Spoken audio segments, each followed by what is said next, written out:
Buenas noches, bienvenidos a Especial Spirri. Estamos muy contentos, no lo había mencionado en programas pasados, pero ganamos el premio India Catalina a Mejor Programa Periodístico. Además, hace una semana ganamos 2 premios TV y novelas, lo cual también nos tiene muy contentos. Eso me eché un discurso ese día y todo, pero hay que decir, y no lo he dicho todavía, pero lo quiero decir acá, que ese premio es gracias y para todo nuestro equipo de trabajo, que realmente los que realizan el 90%, yo aquí lo único que hago es pararme aquí a hablar carreta, pero algún día tendré que presentárselos a todos porque ellos son los que llevan a cabo la gran mayoría de esas historias que a ustedes les gustan y que ponen en denuncia la realidad del país. Muy bien, ahora sí para comenzar. Todo el mundo está muy escandalizado por la alarma ecológica y ambiental que se está evidenciando en Casanare, en especial por esas fotos terribles, ¿no?, de más de 20.000 animales muertos, entre ellos algunas especies en peligro como el chigüiro o los caimanes. Pero se da uno cuenta que acá en Colombia lo que no tiene cubrimiento mediático como que no tiene importancia, o al menos eso pareciera. ¿Qué pasaría si yo les dijera que más allá de esos 20.000 animales que murieron en el Casanare, alrededor de 3.000 niños entre 0 y 5 años han muerto de inanición o hambre o enfermedades relacionadas con el hambre, como la pulmonía o la disentería, en el departamento de La Guajira, uno de los más ricos del país? Muy bien, de ese escándalo que se ha dado a cuentagotas y no hemos visto, es que se trata este programa. Bienvenidos a Especial Spir.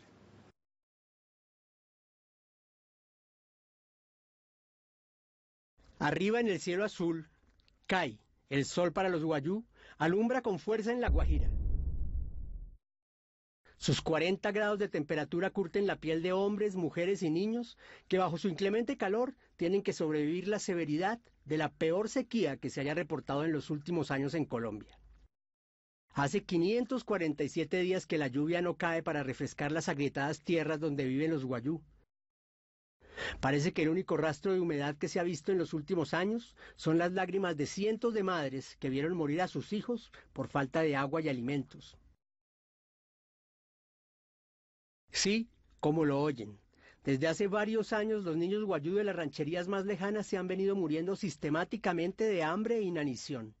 No es una exageración, las cifras lo dicen. Y aunque esta tragedia se ha venido sufriendo gota a gota y en silencio, tal vez porque a La Guajira le faltan dolientes y le sobran víctimas, tal vez porque es un departamento asolado no solo por la sequía, sino por la corrupción política, mientras todos hemos visto las espeluznantes fotos de la terrible mortandad que la actual ola de calor y falta de agua ha causado en más de 20.000 animales en el departamento del Casanare, incluyendo no solo reses, sino especies en peligro como los chigüiros y los caimanes. Pareciera que el problema de La Guajira necesitara de imágenes igual de apocalípticas de todos estos niños que han muerto para que el país se tomara en serio el problema, para que nos doliera a todos, para que el Estado le parara bolas, porque aquí, si no hay votos o escándalo mediático de por medio, las noticias, las tragedias pasan de largo. 2.965 niños muertos desde el 2008 de diferentes males como neumonía, gastroenteritis, anemia, muchos problemas, pero todos relacionados con una sola causa, la desnutrición. ¿Pero de quién es la culpa? Debería ser suficiente escándalo la muerte de un solo niño por desnutrición severa en un departamento que recibe millonarias cifras de dinero tan solo producto de las regalías. Hoy trataremos de hacerle un examen médico, no a los niños víctimas del hambre, sino a la salud mental de los dirigentes, de los políticos, de los administradores, de los colombianos, que no hemos sido capaces de percatarnos de esta desgracia. Hoy en Especial Spirri, hambruna en La Guajira, negligencia, minería, corrupción y el exterminio de una raza indígena. Hace apenas unos días, el 9 de febrero, en un evento muy importante, la 8ª cumbre de la Alianza del Pacífico, la hermosa tutina, primera dama, esposa del presidente Santos, lucía con orgullo una manta diseñada e inspirada en los motivos de las guayú, nuestros indígenas de La Guajira. No era la primera vez que la esposa del presidente expresaba en su vestido y en su actitud ese orgullo que decimos tener los colombianos por nuestras etnias, en especial por las de esa Guajira tan fotográfica, de la que se hacen tantos libros y de la que todos quisieran tener artesanías o textiles. Muchos meses atrás, en la Cumbre de las Américas, donde el invitado especialísimo era el presidente de los Estados Unidos, Barack Obama, Tutina le había regalado también a las invitadas y a las esposas de los invitados hermosas mochilas Wayuu, hechas por los indígenas, pero intervenidas por nuestra prestigiosa diseñadora Silvia Cherasi. Hay que anotar que por una mochila Wayuu, un indígena puede obtener 80.000 o 100.000 pesos si está de buenas. Porque si cae en garras de los acaparadores en el mercado, de pronto tiene que regalarla por 5.000 o 10.000 pesos y aceptar esa plata por física hambre, porque tiene que llevarle aunque sea una panela a sus hijos. Pero claro, si la mochila pasa por las manos de Silvia, obviamente, y como debe ser, puede pasar de 80.000 pesos a 2 millones, que es a lo que se vendían las mochilas intervenidas por la señora, cosa que está muy bien. Pero ¿por qué no buscar la manera mejor de pagarle lo justo a las indígenas? Que entre más entramado sea el diseño pueda obtener más dinero. Que alguien controle que no los roben. Que alguien se encargue de que la plata por el trabajo de la artesanía no se la gane el intermediario, sea este el hijo de un expresidente o sea un vil acaparador en el mercado de Riohacha. Porque como ya veremos más adelante en este programa, usted se mete con los que se aprovechan de los Wayuu y lo pueden amenazar de muerte. Nosotros aquí somos la imagen bella de La Guajira, pero entre comillas, porque bello para una cosa y indios para otra cosa. Todos sabemos que a pesar de la dejadez institucional, La Guajira tiene un gran potencial turístico y ese potencial no se lo dan exactamente la gente de la Drummond, ni la devastadora locomotora minera, ni los políticos de la región. Se lo dan los Wayuu, con su autenticidad, con su potencial.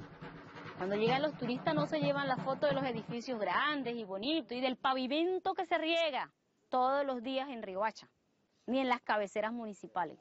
No se llevan la imagen del alcalde, ni del gobernador. Se llevan la imagen de la India más insignificante que puede haber, del rancho donde vive el indio. Se llevan la imagen de esa cultura bonita que tenemos nosotros. Y eso ha venido impulsando ciertamente el desarrollo de la región y el propio comercio de ciudades como Riohacha y Maicao. Y es donde uno se pregunta, ¿por qué si esta tierra es de los Wayuu y hay leyes que los protegen y ellos son la cara de mostrar y son un tesoro vivo, étnico y cultural que genera turismo, que además es un bien renovable y que bien llevado no contamina? Entonces, ¿por qué aquí parece que solo hubiera infraestructura para los trenes y los barcos que desangran al país en nombre de la confianza inversionista del doctor Uribe y del doctor Santos? Una locomotora que prometía avances y regalías para las regiones, que hoy ven con tristeza cómo el dinero se queda en las manos de unos pocos, mientras que en su tierra contemplan con horror los estragos que deja el saqueo de las grandes multinacionales. Sabemos que el Estado no tiene los recursos suficientes, pero nuestro territorio guajiro brota de sus entrañas recursos suficientes para vivir nosotros como reyes.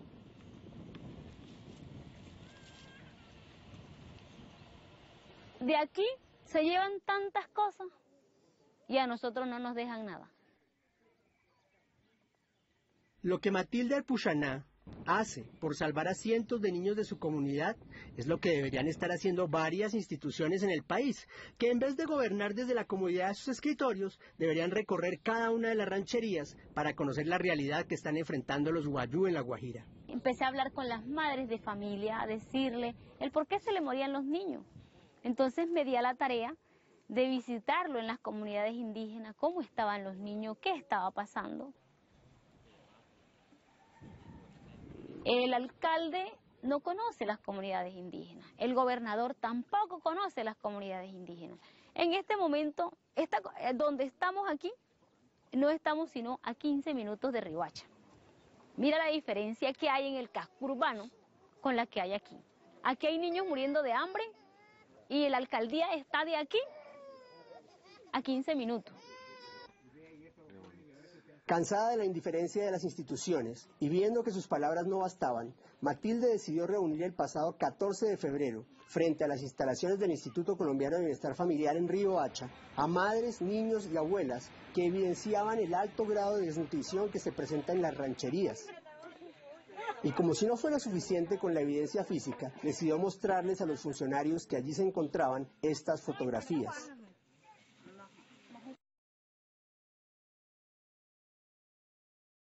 Estos niños fueron reportados por Matilde, esperando que alguna entidad se decidiera a salvarles la vida, porque como lo atestiguan las huellas del hambre en sus cuerpos, Emilio y Eloísa están a pocos días, si acaso semanas, de engrosar la larga lista de niños menores de 5 años muertos en este departamento por las razones que ya hemos mencionado, cosa que contrasta con esa campaña del gobierno que decía de 0 a siempre, y que en La Guajira parece haberle dicho a más de 3.000 niños de 0 a nunca.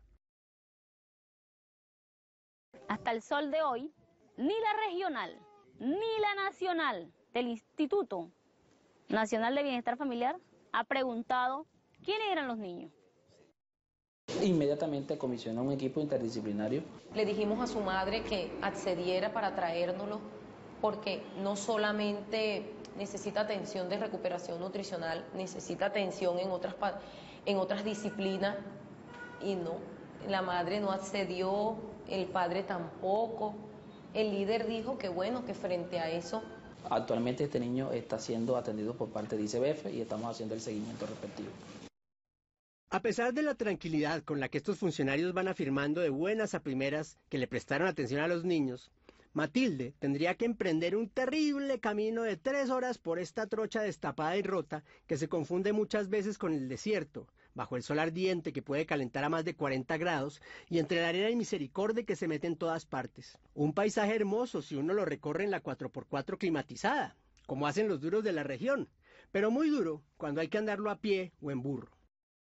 Cae la tarde en La Guajira y luego del largo viaje por fin se divisa el sendero que lleva a Matilde a la ranchería. Vengo a verificar si una de las entidades a la cual le pusimos en conocimiento su estado nutricional ha venido a hacer algún tipo de atención, si le tienen alguna atención médica o cualquier otro tipo de atención, ya sea humanitaria, si se le ha venido trayendo alimento o algo. Son las 6:05 de la tarde. Vamos llegando a la vivienda de los pequeños, de los menores, del cual ya le habíamos hablado. Ay, pero bien cansada. 15 minutos más de camino sobre la escurridiza arena y por fin divisa los ranchos de madera que aún son bañados por la tenue luz del sol. Al llegar vemos a Emilio y a lo lejos a su hermana Eloísa y pensamos que la Secretaría de Salud Municipal y el director de Bienestar Familiar o andan mal informados o son unos caraduras capaces de decirnos en la cara que habían atendido a los niños, cuando lo que vemos es que los pequeños están en la misma situación y peor aún, cuando encontramos que ellos no son los únicos que necesitan ayuda. Pero vemos también que un tercer niño está en las mismas condiciones. Él no estaba dentro de nuestros conocimientos que estaba en ese estado. Matilde le explica a María, la mamá de estos pequeños, por qué un grupo de blancos como nosotros, o de arijunas, como nos llaman los guayú, habían llegado con esos extraños aparatos a grabarlos en su comunidad.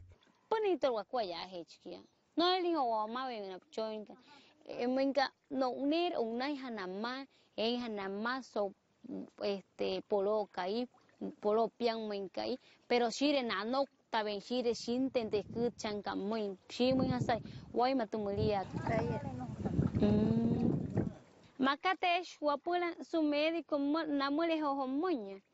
Su médico giran piachan namasaya. Shire nanok taben tu nakwai pachanka shir no lima na ya mache.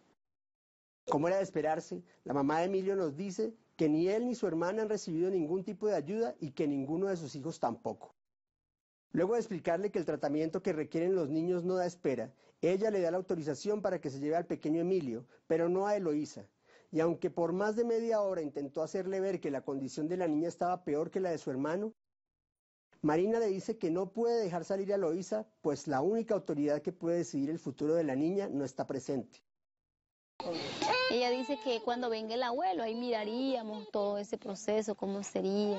Yo llevaría al abuelo a que lo vea allá a la casa, en el hospital, que mire cómo va su proceso. Y ahí vamos, porque la idea tampoco es venir a chocar con ellos y esas cosas.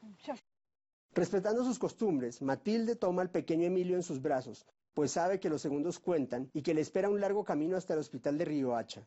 Atrás se queda Eloísa, pero también se quedan 5 niños más que necesitan ayuda. Por eso, y conociendo las condiciones que le esperan a la llegada de cada una de las rancherías, Matilde está preparada y en el carro que ha conseguido prestado lleva un pequeño mercado que le puede dar más tiempo de vida a Eloísa y a sus hermanos, mientras las promesas hechas por los funcionarios se hacen realidad. Matilde y la autoridad le hacen advertencias a su madre de que el alimento que hoy le regalan debe emplearse en los niños y en ella. Emilio come con ansias estas galletas que llevábamos para el almuerzo, y nos parte el alma ver cómo el hambre hace que el pequeño Emilio devore esta galleta sin degustarla. Finalmente, Matilde y Guillermina se aseguran de que el alimento sea bien empleado.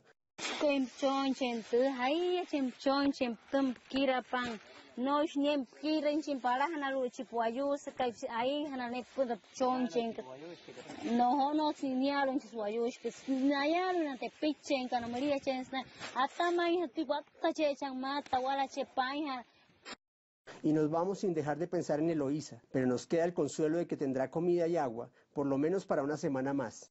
Nuevamente una vida está en las manos de Matilde. Sabe que no puede perder tiempo y sale rumbo a Riohacha esperando que no sea demasiado tarde.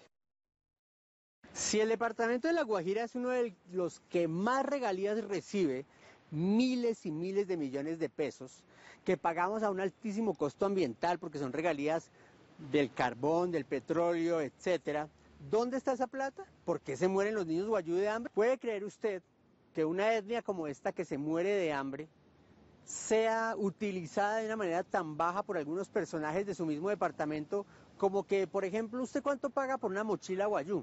¿80.000, 90.000, 100.000? ¿Cuánto vale en una galería de estas artesanales de los centros comerciales? ¿Cuánto vale en Europa? ¿Puede creer que a las indígenas les pueden dar 10.000, 15.000, casi que a la fuerza, y quitárselas así de las manos? ¿Y usted decir algo y que lo amenacen? Esto lo van a ver en este bloque de este programa. El problema de falta de agua en La Guajira es histórico. Desde el gobierno de Rojas Pinilla se intentó dar una solución con las instalaciones de molinos para extraer agua subterránea y poder subsanar la falta de este preciado líquido en las comunidades más apartadas. Pero como todo en este país, la corrupción, la falta de mantenimiento y de recursos hizo que la mayoría de estas soluciones se convirtieran en parte del paisaje desértico de esta región o quedaran en manos de terratenientes que lograron que las aspas siguieran funcionando gracias a sus apellidos, como en este caso, donde Corpo Guajira brinda el mantenimiento a un molino instalado en los terrenos de la familia Acosta, quienes casualmente son familiares del actual ministro de Minas, el señor Amílcar Acosta, hijo ilustre de Monguí, y a quienes los mismos indígenas, según nos cuentan, deben pedir permiso para tomar un poco de líquido y no morir de sed. Tenemos que ir a diferentes rancherías que tengan molinos para buscar. Es evidente la emergencia humanitaria que se vive en el departamento, y valga aclarar que no se presenta solo por el verano y la intensa sequía que se reporta en el país. Este es un problema que va más allá del cambio climático. Es un problema de olvido, de indiferencia, pero sobre todo de corrupción. Las comunidades indígenas cuentan desde el 2001 con un sistema general de repartición para resguardos indígenas, es decir, unos recursos que deben ser administrados para subsanar los problemas de salud, saneamiento básico y agua. Todos los años este dinero llega sin falta a las alcaldías municipales. Podemos estar hablando para todos los resguardos de un poco más de 20.000 millones de pesos. Y son ellas las que deben velar por el manejo de los recursos. El dinero llega al municipio para que, en virtud de convenios con cada uno de los resguardos, invierta en lo que las autoridades indígenas decidan que se deba invertir. Sin importar que sean entregados a las autoridades indígenas, y como lo dice la Contraloría en la auditoría que hace todos los años sobre la destinación de estos dineros, no es suficiente con la entrega a las autoridades indígenas de bienes, suministros y obras. Es responsabilidad de la administración municipal velar porque los elementos y servicios contratados sean entregados directamente a los destinatarios. Esto con referencia al dinero del Sistema General de Participación. Pero ¿qué pasa con otros recursos que llegan al municipio para saneamiento básico y para cubrir las necesidades de la población tanto rural como municipal? Nosotros para la presente vigencia estamos hablando de unos 300.000 millones de pesos la mayoría de ellos lo representan el Sistema General de Participación. Para el presente bienio, que es como funciona ahora el sistema de regalía, tenemos 24.000 millones de pesos, es decir, 12.000 millones de pesos por año. Nuevamente la pregunta sería, si la situación en La Guajira por el tema del agua es tan crítica desde hace tanto tiempo, ¿qué se ha hecho para darle una solución a las comunidades indígenas? Hoy estamos adelantando unos programas con microacueductos y con programas también de unidades sanitarias para poder atender a algunas o a buena parte de estas comunidades. No sabemos cómo logrará el señor alcalde de Riohacha solucionar el problema de agua en su último año de gobierno, si no ha podido hacerlo en los 2 anteriores que lleva en la alcaldía. Nos parece curioso que solo cuando los medios nacionales y regionales comenzaron a publicar artículos sobre la grave situación de la niñez, las instituciones hasta ahora comiencen a pensar en soluciones para un problema que lleva varios años. Ninguna institución nos ha parado bola. Hasta el momento no estamos recibiendo una respuesta adecuada a lo que nosotros hemos solicitado ante las diferentes instituciones como Organización Nacional Indígena de Colombia. Lo hemos hecho porque de verdad sentimos el padecer de nuestra gente, porque nuestra gente indígena se está muriendo. No hay una garantía de la pervivencia de los pueblos. Y frente a los líderes hay amenazas contra sus vidas porque ellos están despertando y están diciendo y están hablando a la luz pública para demostrar que el gobierno no está haciendo nada frente a esta situación.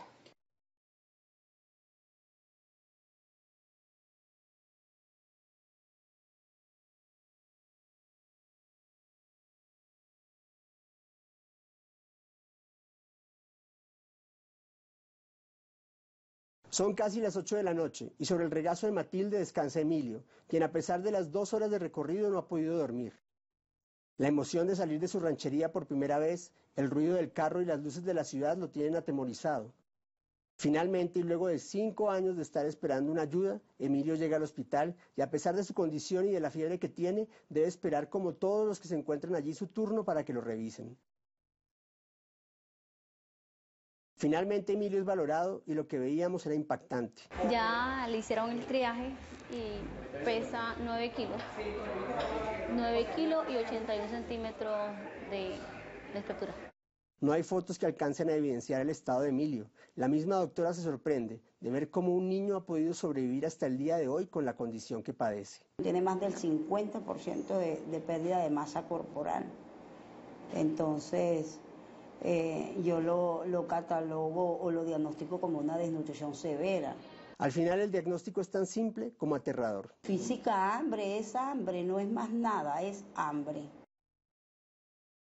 La misma hambre que ha matado a 2.969 niños que fueron registrados por el DANE desde el 2008. Esto es en evidencia con esta acción de tutela instaurada por César Arizmendi, director de Planeación de La Guajira. Hay que tener una conciencia muy valiosa y un corazón muy fuerte y unos valores muy bien fundamentados para, siendo uno funcionario del gobierno, poner una tutela contra el mismo gobierno para hacer lo que deben hacer los funcionarios, defender al pueblo.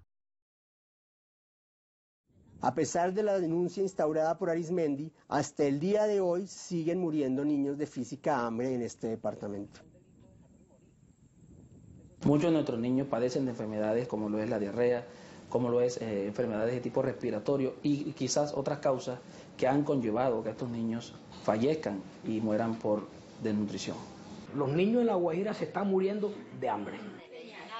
¿Por qué ninguna institución ha logrado detener el camposanto en el que se está convirtiendo La Guajira? Está el nivel de responsabilidad con los niños que asisten a los programas de Cero a Siempre.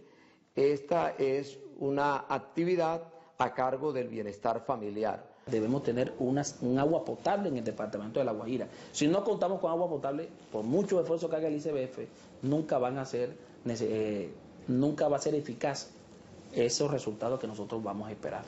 Estos niños están afiliados a EPS.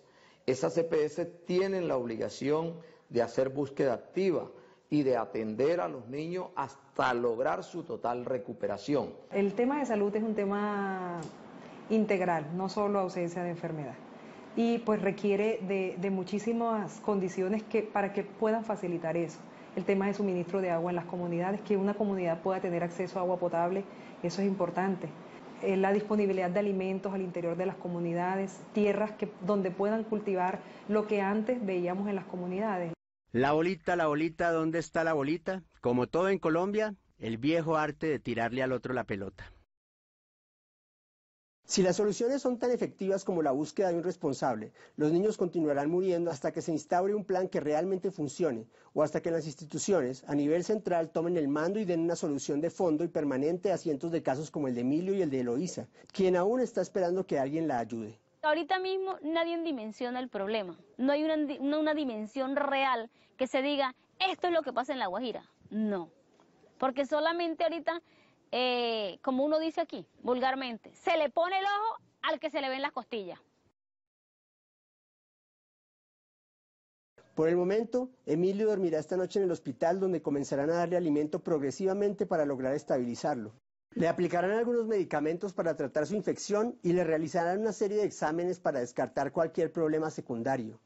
Esta noche, Matilde le ha ganado una nueva guerra a la muerte. Esta noche, Emilio podrá dormir tranquilo.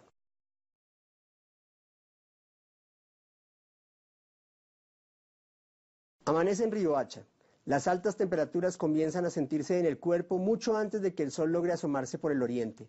Matilde debe comenzar su trabajo recorriendo las rancherías, pero antes de irse, se asegura de que su pequeño se encuentre bien. Entramos al hospital y en la última cama está el pequeño Emilio. Nos informan que ha pasado una noche tranquila y que devoró con ansia todo el desayuno que le dieron en el hospital. Mientras Matilde busca al médico de turno, nos quedamos acompañándolo con la imposibilidad de comunicarnos con él. Generalmente el niño está bien, pero que le mandó a hacer muchos estudios para descartar que tenga otro tipo de enfermedad que lo esté afectando, pero que generalmente el niño está bien, que parece ser que lo único que lo está afectando es el hambre física. Decidimos acompañar a Matilde en su recorrido habitual para entender lo que ella trata de describirnos con palabras y comenzamos visitando una comunidad llamada Etkis Shimaná. Allí nos recibió la autoridad y toda su familia congregada bajo esa enramada, que es la única protección que tienen del sol. Lejos de aquí está la realidad de las postales que nos venden de la cultura wayú. Aquí nadie baila la yodna, aquí lo único que hacen es tratar de extraerle a la tierra las últimas gotas de agua salada que brota de este pozo construido con los recursos que logró conseguir Jairo para que su familia no se muriera de sed.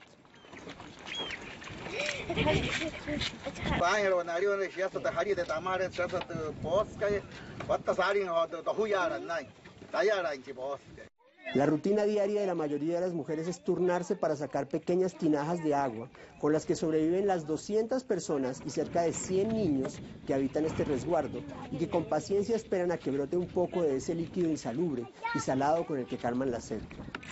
Aquí, según nos cuenta Jairo, nunca ha llegado el Estado, no saben quiénes son ni los conocen.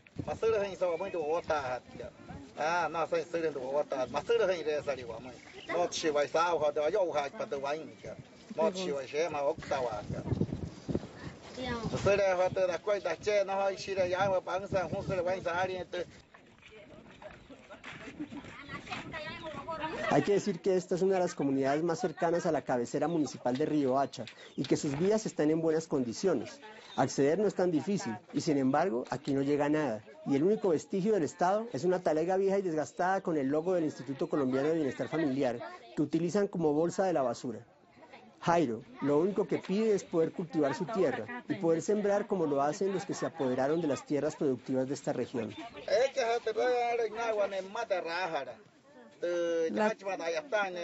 Ya conocí la tierra, los arijunas. Aquí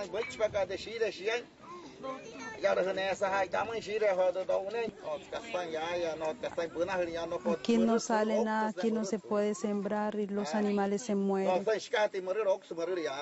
Solo el polvo se levanta bajo sus pies. Eso es lo único que han visto en estos años y ese mismo polvo es lo que ha cubierto los cuerpos de sus hijos, nietos y sobrinos que han muerto por falta de atención.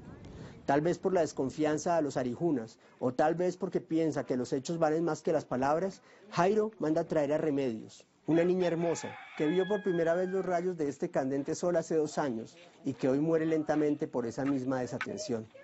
Aminta, su madre, nos cuenta que al igual que Remedios, su nieta está en las mismas condiciones y que a pesar de tener casi 3 años no camina, no habla. Pero al ver a Remedios tan frágil, tan débil, sabemos que para ella el futuro es mucho más difícil, pues a simple vista se evidencia que nunca se ha tratado el síndrome de Down con el que nació, lo que le da aún menos posibilidades de seguir con vida. Para Aminta las ayudas tampoco han llegado y con negativas contesta cada una de las preguntas que le hacemos sobre la atención que le dan por tener una niña con capacidad especial o si recibe algún tipo de atención por parte del bienestar familiar. E incluso le preguntamos si la EPS le presta atención a su hija y la respuesta sigue siendo la misma. No me entregan nada. No le entregan ni suero, ni... No tapa ni suero, muy. Nunca. Al ver a Remedios y a sus 11 hermanos sobreviviendo con esta bolsa de frijoles y el agua salada que sacan del pozo, nos preguntamos, ¿hay algo más evidente que su condición para comprobar el problema humanitario en La Guajira? Jairo nos ve partir de su ranchería, no sin antes pedirnos que se haga visible su problemática para que pronto lleguen las ayudas tan esperadas. Los caminos son largos e inciertos, y sin embargo, cada recodo nos revela una necesidad más, una historia más para contar. A esta niña, que también está desnutrida, le han muerto 3 hermanitos, menores de 5 años.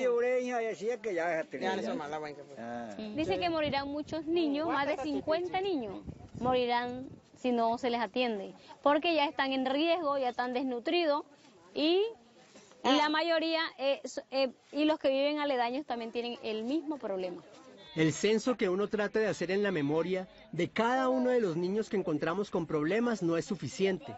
Son demasiados, se le empiezan a confundir a uno los datos en la cabeza. Matilde nos dice que cerca hay un cementerio Wayuu y que allí reposa la evidencia de los niños que han muerto este año y de los cuales no hay ningún tipo de registro. Nadie tiene exactamente una estadística real, porque existe un subregistro muy amplio en donde nadie sabe cuántos niños exactamente mueren en el departamento de La Guajira y en especial en Riohacha, porque muchos de estos niños mueren al interior de sus comunidades indígenas.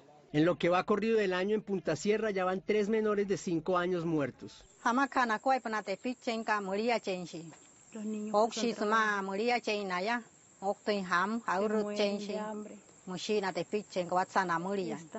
entonces ayudo nana apua no casa cari hana guainama moría chenchi ya amuro ushi guamu ya hane ya no horimoto. Si sumáramos las tumbas por el número de comunidades que existen y este fuera el registro de este año, estaríamos hablando de cerca de 200 menores en tan solo 3 meses. Una cifra terrible que si los que hemos estado escandalizados por la muerte de los animales en la sequía del Casanare hubiéramos visto también, estaríamos doblemente horrorizados al contemplar una mortandad no solo de especies silvestres, sino de niños indígenas.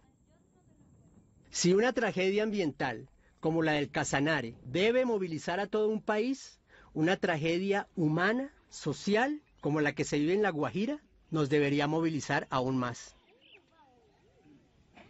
En Santa Cruz, Ulises Fernández nos recibe a orillas del único río que le daba el sustento a su comunidad y que está tan seco como el resto del desierto. Aquí hay 4 familias que toman estas lágrimas de agua.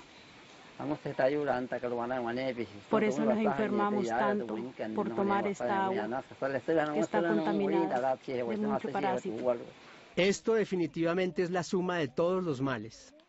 Niños aumentando las cifras de mortalidad, comunidades sin agua, sin alimento, ancianos y madres gestantes enfermos por desnutrición, ausencia de vías para salir al centro de salud más cercano y una enfermedad crónica que va matando a esta región mientras que el Estado mira para otra parte. A veces se pregunta uno, ¿por qué llegó desnutrido? Entonces este paciente llega a esa casa y en cuestión de unas cuantas semanas regresa en las mismas o en peores condiciones y se va repitiendo el ciclo hasta que en uno de esos ingresos el paciente fallece.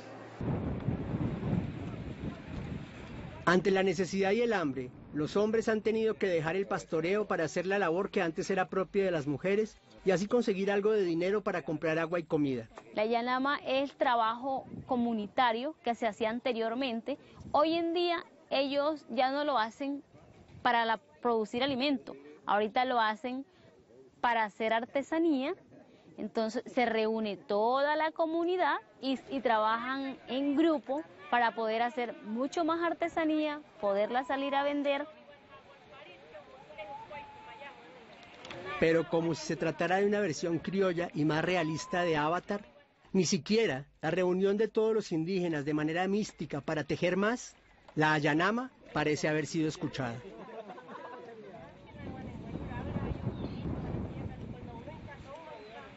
Son las 6 de la mañana y nos dirigimos al Mercado Nuevo, uno de los principales centros donde llegan los tejidos guayú, que son tan apreciados y bien pagados en el resto del país. Pero aquí la realidad es otra. Las mismas mujeres que vimos en las comunidades tejiendo sus mochilas, mientras cargaban en sus brazos a sus hijos moribundos, son las que llegan diariamente a vender aquí sus tejidos. Pero una cosa es lo que paga un turista por una mochila de estas en Bogotá o en Riohacha, o de pronto en Punta Gallinas o en el Cabo de la Vela, porque aquí la situación es diferente. Aquí se ha creado un mercado negro frente a la necesidad de toda una comunidad. Un mercado manejado por acaparadores que ofrecen cuanto les da la gana y cuando les da la gana. La irrisoria suma puede ser de 20.000 pesos por cada una de las mochilas, que después son vendidas en 300 y 400.000 pesos en las vitrinas. Aquí el arte no salva a las indígenas. Llegan los carros y detrás de ellos corren como chulos los acaparadores, quienes escogen y rechazan a su antojo la mercancía que tiene más salida. El resto lo desechan y esperan para ofrecerles sumas que a duras penas les alcanzan para pagar el transporte de regreso a su ranchería. El ser humano puede ser una especie que le rinde homenaje al poder de su espíritu, pero a veces también parece no ser otra cosa que una jauría hambrienta capaz de canibalizar a sus propios hermanos. En otras palabras, hay que ser muy hijueputa para pagarle esto a un guayú. Anteriormente, cuando comenzó esa vaina, lo de la mochila, eso la compraban a 15, 16.000 pesos. Ahora nada más que 8.000, si la quiere, si no, porque el paisano viene y tiene que pagar los pasajes para irse otra vez, le toca cogerlo. Al darse cuenta de las cámaras y del sucio negocio que tienen montado, comienzan a atacar a Matilde e intentan impedir que lo sigamos grabando. ¿Qué pasa con los líderes guayú? Que se roban el hilo. ¿Qué pasa? Ah, eso no les conviene oírlo. Dígale, que lo diga él, ¿ves? ¿A cómo lo compran y a cómo lo tienen? Ya les empajón costado 8.000, me para, pero no le vean. Nada más que ya les he costado 8.000 café. Uno no sabe quiénes son. Dígalo aquí en la cámara. ¿Dónde están? Dígalo aquí en la cámara. ¿Dónde está la cámara? ¿Dónde está la cámara? No me ponga la cámara. No me toque la cámara. No me la toque, no me toque la cámara. No me la toque. No me la toque.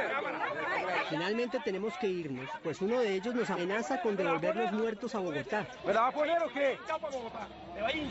Bueno, mándeme hinchado pues para Bogotá. Es triste que mientras estos acaparadores se llenan los bolsillos de dinero, los verdaderos artesanos supliquen y hasta reciban humillaciones de personajes como este señor y muchos reunidos allí, que se lucran con el dolor y la necesidad de estas madres. No puede ser posible que esto siga pasando y que la indiferencia del Estado colombiano, del municipio, del departamento, es como si les diera igual, les diera tan igual lo que pasa con nosotros. Bueno sería que Tutina y algunas de sus amigas que tienen fundaciones y ese tipo de organizaciones elaboraran algún tipo de campaña para que estas artesanías fueran pagadas de manera digna a estas indígenas y contribuir así a evitar que muchos niños sigan muriendo de hambre.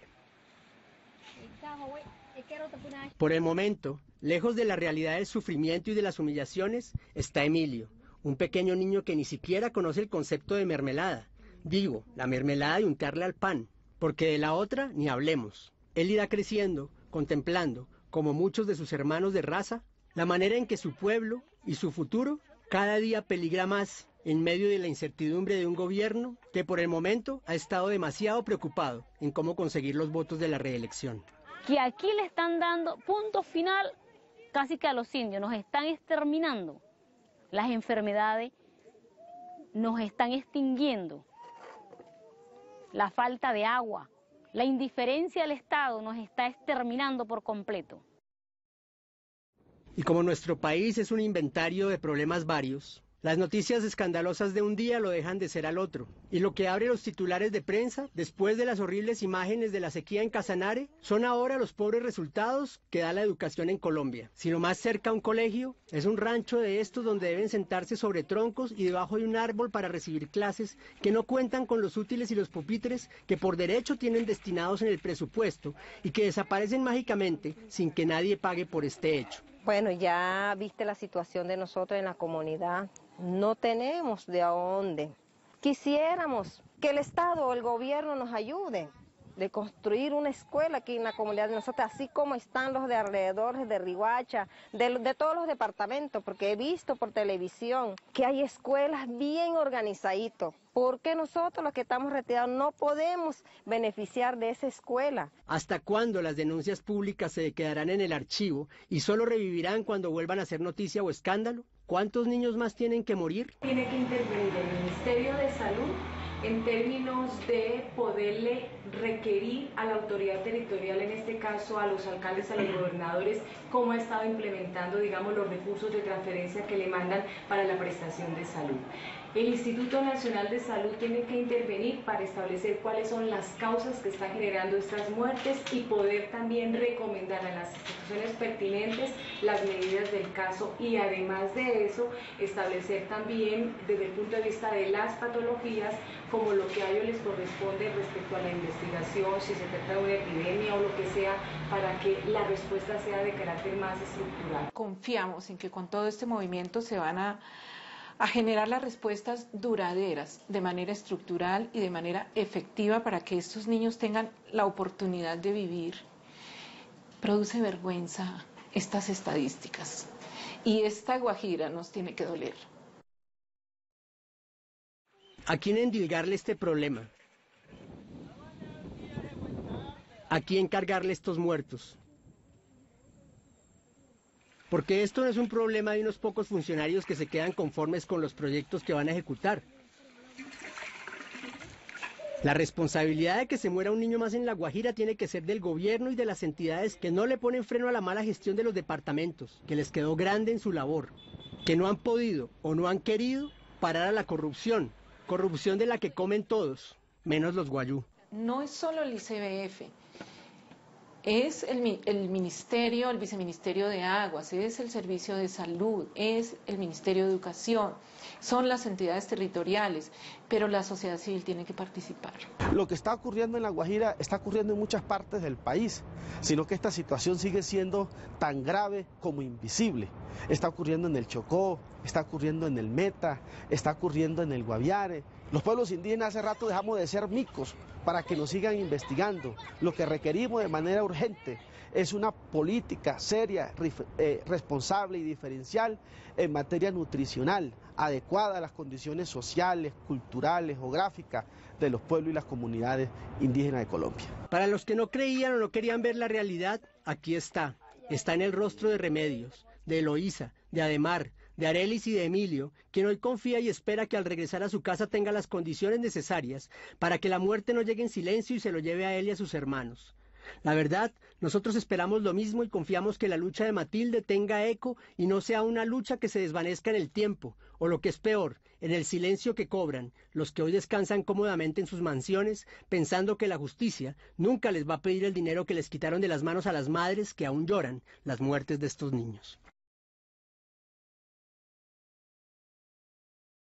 Muy bien, hace poco que estuve en La Guajira, además de este informe, en una caravana de autos, recorriendo el desierto y todo, me di cuenta que mucha gente valora mucho a los guayú y el paisaje de La Guajira, pero también me di cuenta que como que una costumbre así natural del hombre del interior es pedir rebaja por todo, lo cual me parece que está bien, pero pedirle rebaja a una indígena guayú que le está vendiendo en una mochila por 80.000 pesos o 90.000, mochilas que llevan días y meses y semanas de trabajo, no sean tan lichigos, o sea, a ver si es que ustedes piden rebaja en las grandes joyerías y eso.